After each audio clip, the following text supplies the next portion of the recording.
666.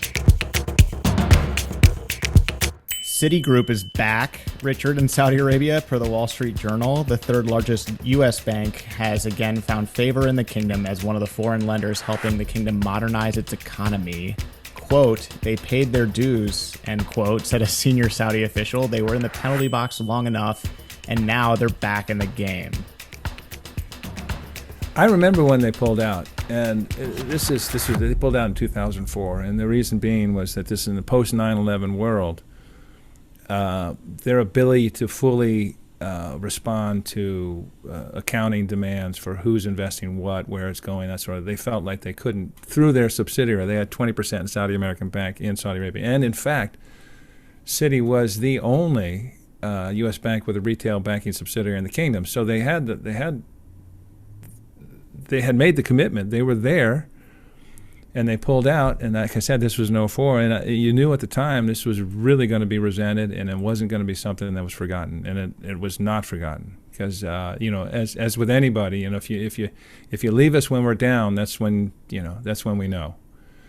And Citibank, could justify it in any number of ways, but it doesn't change the fact that Saudis felt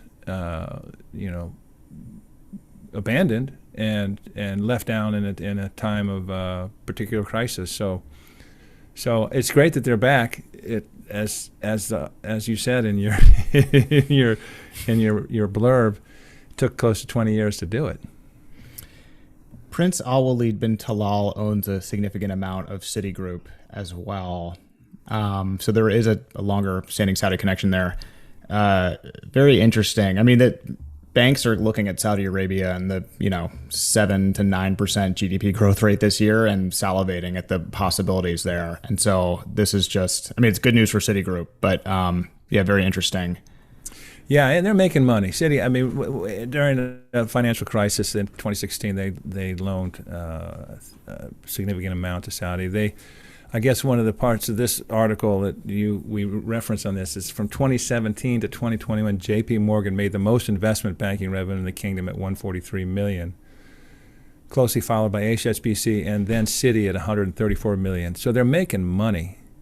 They don't have a retail banking license yet, full banking license yet, but they'll get back in. But boy, it took a while, and as you say, it's a market that if you're a bank of that size, you really need to be in.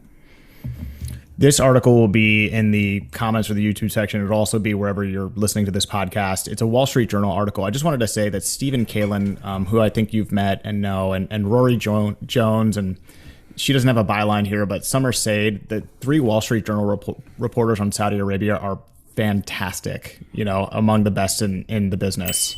And they're usually first with big stories. You just got to give them a shout out because their reporting is wonderful. Yes, it's a great resource for us who are trying to look for good reporting and good commentary on Saudi Arabia always. Always.